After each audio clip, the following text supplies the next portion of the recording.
सीधा मुद्दे पे आऊंगा, यहां वहां की कोई बात नहीं करूंगा। आपको मैं 6 टिप्स बता रहा हूं जिसको अगर आप अपने जीवन में अप्लाई करते हो, आपका फोकस, आपकी प्रोडक्टिविटी, कंसिस्टेंसी, हर चीज में आपको इंप्रूवमेंट देखने मिलती है। लेकिन क्या यह रास्ता आसान होगा? नहीं, it's not going to be easy. जादू का मंत्र नहीं है, छड़ी घुमाएंगे प्रोडक्टिविटी बढ़ गई, फोकस बढ़ गया, पढ़ाई अच्छी हो रही है, नहीं। It's not going to be easy, but it's going to be worth it. अगर आप इन चीजों को, इन पॉइंट को अच्छे से अप्लाई करते हो अपने जीवन में, आपको डेफिनेटली इंप्रूवमेंट देखने मिलेगी फ्रॉम डे 1। क्या करना पड़ेगा? पॉइंट नंबर 1, एक टू डू लिस्ट बनानी है। रोज रात को सोने के पहले एक पेपर लो या फिर आपकी जो नोटबुक है उसमें आपने लिख देना है कल के दिन आप क्या करोगे। सुबह उठते ही आपको क्या क्या करना है, आपका प्लान क्या है पूरे दिन के लिए, वो आपको रात को प्रिपेयर करके रखना है। क्यों? ताकि सुबह जब आप उठो, you wake up with purpose. आपको पता है कि आज का दिन कैसा जाने वाला है, आज आपने कौन सी एक्टिविटीज, कौन सी चीजें प्लान कर रखी हैं, आपको पूरे दिन का शेड्यूल पता है, टाइम टेबल पता है, पूरे दिन का काम आपको क्या करना है वो आपको पता है। You wake up with the purpose. आपको जो भी सब्जेक्ट पढ़ना है, साइंस पढ़ना है फॉर एग्जांपल, उसके नोट्स आपने निकाल के रखे हैं, उसकी नोटबुक है, उसकी टेक्स्ट बुक है, जो भी चीज आपको रिक्वायर्ड है, pencil, pen, scale, everything is ready on your table and you start studying immediately without wasting any time. You wake up with the purpose. Notes अगर आपके पास नहीं है, हम नोट्स भी प्रोवाइड करते हैं। इस तरह के साइंस के नोट्स आपको प्रोवाइड किए जाएंगे टेलीग्राम चैनल के ऊपर, उसकी लिंक आपको डिस्क्रिप्शन में मिल जाएगी। बहुत सारी और बातें भी टेलीग्राम के ऊपर करते हैं, अपडेट्स वगैरह हैं, हमारे साथ एक पर्सनल कॉन्टैक्ट है टीचर्स के साथ, हर चीज चैनल के ऊपर आपको मिलेगी।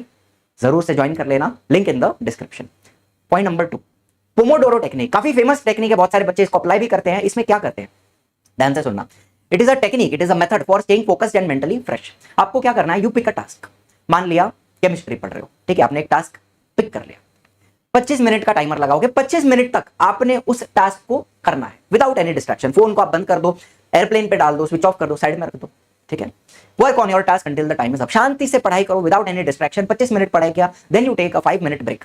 5 मिनट के ब्रेक में फ्रेश हो जाओ, थोड़ा सा फोन चला लो, शॉर्ट्स और रील्स इन चीजों में मत पढ़ना। 5 मिनट का 15 हो जाएगा, आधा घंटा हो जाएगा, पता भी नहीं चलेगा, ठीक है। टाइम आपका वहां पे बहुत ज्यादा वेस्ट हो जाता है, जितना मैं समझता हूँ रील्स एंड शॉर्ट्स में। तो फोन अगर आप चला रहे हो, मैसेजेस वगैरह चेक कर लिए, थोड़ा यूट्यूब पे हल्का सा कोई वीडियो चालू करके देख लिया, फिर भी 5 मिनट का टाइमर लगा के आपको यह करना है। दीदी को परेशान कर लो, भाई को परेशान कर लो, मम्मी को परेशान कर लो, कुछ भी कर लो, 5 मिनट में फ्रेश हो जाओ। उसके बाद आप क्या करोगे, ये जो 25+5, इसको हम एक पोमोडोरो बोलते हैं। तो एवरी 4 पोमोडोरोस, मतलब 2 घंटा पढ़ने के बाद you can take a longer 15 to 30 minute का ब्रेक। बहुत ही इफेक्टिव टेक्निक है अगर आपको लंबे समय तक पढ़ना है, 2 घंटा आपको पढ़ना है, 4 घंटा आपको पढ़ना है एट अ स्ट्रेच, तो इस टेक्निक को अप्लाई करके 25 मिनट 5 मिनट, 25 मिनट 5 मिनट, इस तरह से आप इफेक्टिवली पढ़ सकते हो। अप्लाई करके देखना, ठीक है। मुश्किल काम है लेकिन अप्लाई करके देखना, डिस्ट्रैक्शंस नहीं चाहिए। Number 3, how to manage self study. अब बहुत सी दिक्कत आती है कि हमारी 6 से 7 घंटे की स्कूल हो गई, 4 घंटे का कोचिंग हो गया, 7 घंटे की 6 घंटे की नींद हो गई, तो बहुत सारा टाइम हमारा इन चीजों में चला जाता है। सेल्फ स्टडी करने के लिए हमारे पास टाइम बचता ही नहीं है। प्लस स्कूल का होमवर्क है, राइटिंग वर्क है, खाना पीना भी है, थोड़ा सोशल लाइफ भी होता है हमारा, दोस्तों से मिलेंगे, बात करेंगे, फैमिली के साथ टाइम स्पेंड करेंगे, तो पूरा दिन हमारा इन्हीं चीजों में खत्म हो जाता है। तो पढ़ें कब? सेल्फ स्टडी का टाइम कहाँ है? सेल्फ स्टडी का टाइम आपको निकालना पड़ेगा। कहां से निकालोगे? ध्यान से सुनना मेरी बात।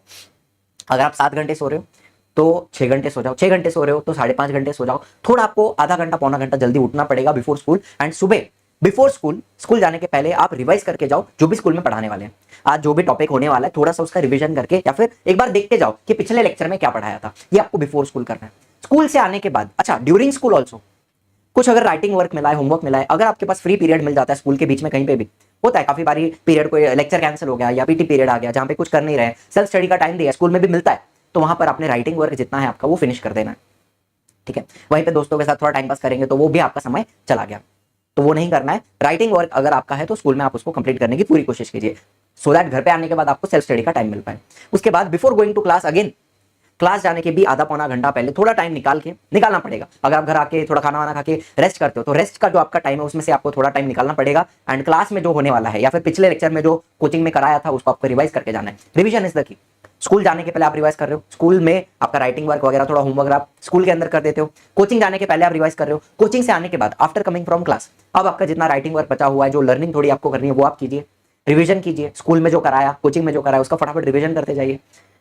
रोज अगर आप किताब पढ़ते हो, रोज अगर आप रिवाइज करते हो तो ही आप कंसिस्टेंटली ये जो चीजें मैं बता रहा हूं उसको फॉलो कर पाओगे। रोज पढ़ना जरूरी है। ऐसा नहीं है कि यार एग्जाम के पहले थोड़ा देख लेंगे, अभी सिर्फ नोट्स वगैरह लिख के रख देते हैं, पढ़ने का काम हम बाद में करेंगे, नहीं चलेगा। रोज आपको पढ़ना पड़ेगा, रोज आपको रिवाइज करते रहना पड़ेगा, ठीक है। And before going to sleep, before sleeping समझ लो 12 बजे आपको नींद आती है, प्रॉपर गहरी नींद आनी स्टार्ट हो जाती है, तो 11 बजे, 11 से 12 का जो समय है उसमें आप कुछ और लर्निंग कर लो, कुछ रिवीजन कर लो, दूसरे दिन स्कूल में क्या होने वाला है या फिर दिन में आपने जो कुछ पढ़ा है उसका एक बार फिर से गो थ्रू करो, या फिर जो मेमोराइजेशन वाला पार्ट है वो करो, एंड वो करते करते ही आपको नींद आनी स्टार्ट हो जाएगी, देन आपने सो जाना है। ठीक है, 7 घंटे सो रहे हो तो 1 घंटा वहां से निकालना पड़ेगा, 6 घंटा सोना पड़ेगा। अगर 6 घंटा सो रहे हो तो उसमें से भी आपको आधा पौना घंटा निकालना पड़ेगा, 5.25 घंटे 5.5 घंटे सोने पड़ेंगे। मुश्किल काम है, ईजी नहीं है, बट अगर करोगे तो definitely it's going to be worth it. ठीक है, पॉइंट नंबर 4, एक बैलेंस्ड टाइम टेबल आपके पास होना चाहिए। आपको एक टाइम टेबल का स्केलेटन बना के दे रहा हूं, सेम टू सेम फॉलो नहीं करना है, आपकी रिक्वायरमेंट के हिसाब से आप इसको मॉडिफाई कीजिए डेफिनेटली। मंडे को आप क्या कर रहे हो, आपने साइंस और मैथ्स किया, ठीक, दिन में मैं 2 सब्जेक्ट रख रहा हूं, साइंस और मैथ्स। मैथ्स ज्यादा डिफिकल्ट लगता है लोगों को, तो मैथ्स हम 2 दिन रखेंगे। ट्यूसडे को मैंने social studies SST social studies और मैथ्स लिया, एसएसएन मैथ्स। आपको अगर मैथ्स इजी जाता है तो एसएसटी का टाइम बढ़ा दो या साइंस का टाइम बढ़ा दो, that's up to you, you can modify the time table as per your requirement. Wednesday को हम लैंग्वेजेस भी ले रहे हैं, लैंग्वेज के साथ हम रिवीजन भी कर रहे हैं। रिवीजन मतलब जो मंडे एंड ट्यूसडे को हमने किया उसको फिर से करना है, रिवाइज करते रहना है। ठीक है, ऐसा नहीं है कि आपने आज एक चीज पढ़ी 10 दिन बाद पढ़ोगे, आप भूल जाओगे उसको। आज अगर आपने कुछ मेमोराइज करा है, कुछ लर्न करा है, कुछ पढ़ा है, 2 दिन बाद फिर से पढ़ना पड़ेगा, 4 दिन बाद फिर से पढ़ना पड़ेगा, 1 हफ्ते बाद फिर से पढ़ना पड़ेगा, 3-4 बार रिवाइज करने के बाद वो आपके लॉन्ग टर्म मेमोरी में जाएगा। तो उतने रिवीजन तो रिक्वायर्ड है, 3 से 4 रिवीजन हर टॉपिक के रिक्वायर्ड हैं, ताकि वो आपको लॉन्ग टर्म में याद रह पाए। ठीक है, तो वेडनेसडे को आपने रिवीजन किया, लैंग्वेज किया। थर्सडे को आप फिर से साइंस और मैथ्स ले रहे हो, आपकी रिक्वायरमेंट के हिसाब से मॉडिफाई कर सकते हो। फ्राइडे को एसएसटी एंड मैथ्स ले रहे हो, सैटरडे को फिर से लैंग्वेज एंड रिवीजन ले रहे हैं, एंड संडे को हम रिवीजन कर रहे हैं। अगर हमारा हफ्ते भर का कुछ बैकलॉग बचा है, आपने कुछ प्लानिंग की थी कि हफ्ते में आपका ये चैप्टर कंप्लीट होना चाहिए, अगर नहीं हुआ है तो आप संडे को बैकलॉग की तरह उसको कंप्लीट करेंगे। अच्छा, इसमें एक और चीज कर सकते हैं, अगर आपको लगता है स्कूल में आपका टाइम वेस्ट हो रहा है तो हफ्ते में 1 दिन की आप छुट्टी भी मार सकते हैं, उस दिन भी आपका कोई बैकलॉग है, कुछ भी आपको कंप्लीट करना है, पूरा दिन बैठ के आप कंप्लीट कर सकते हैं। संडे को भी आप टेस्ट भी दे सकते हैं, वीक में भी आप कहीं पे भी टेस्ट दे सकते हैं, डिपेंडिंग ऑन योर कोचिंग। वो तो कोचिंग वाले अपनी टेस्ट लेते रहेंगे। ठीक है, बैलेंस्ड टाइम टेबल्स, हर चीज को हमने टाइम दिया हुआ है। ठीक है, एक प्लानिंग के साथ हम चल रहे हैं, वीकली प्लानिंग करनी जरूरी है। ठीक है, हफ्ते में प्लान करना जरूरी है।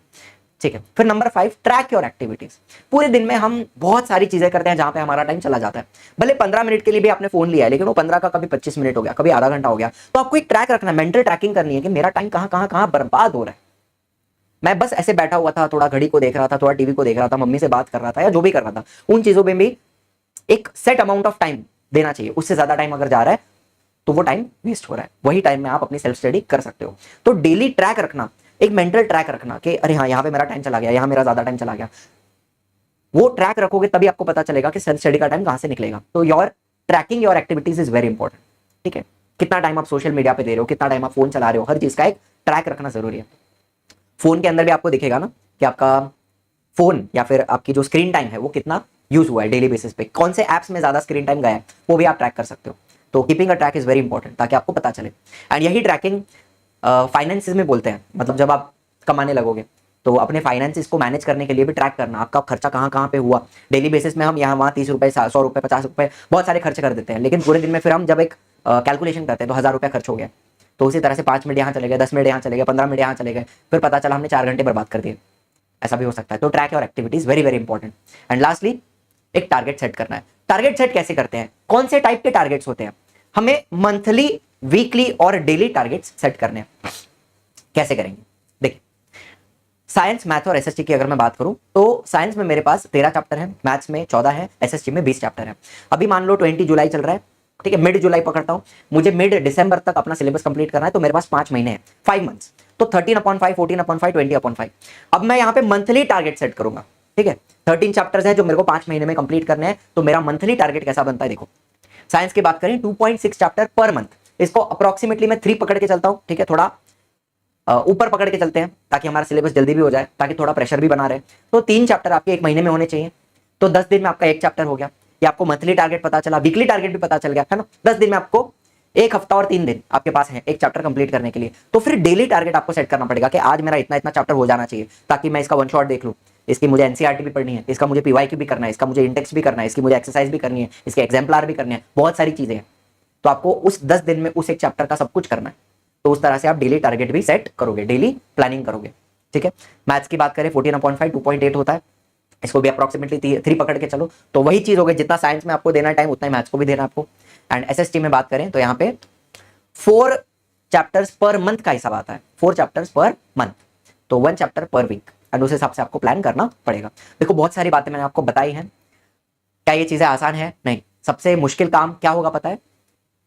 एक आपका जो डेली रूटीन है उसमें से आपको अगर सेल्फ स्टडी का 3 से 4 घंटे का टाइम निकालना है, सबसे मुश्किल काम वही होगा, टाइम निकाल पाना। बिकॉज बहुत सारी चीजों में टाइम चला जाता है, फिक्स टाइम है, 6 घंटे की नींद रिक्वायर्ड है, चलो वहां चली गई।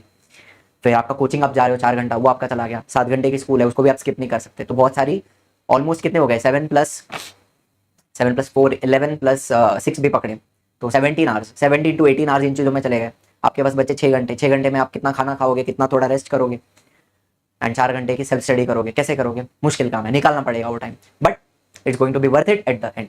तो बस ज़्यादा और बातें नहीं करूंगा, let me know what you think about this and comments में बताइए आपका जो भी फीडबैक है। ऐसे ही बढ़िया बढ़िया वीडियोस हम बनाते रहेंगे। Thank you so much for watching. Video अच्छा लगा तो लाइक करना, शेयर करना, सब्सक्राइब करना चैनल को। I will see you in the next one. Tata bye bye.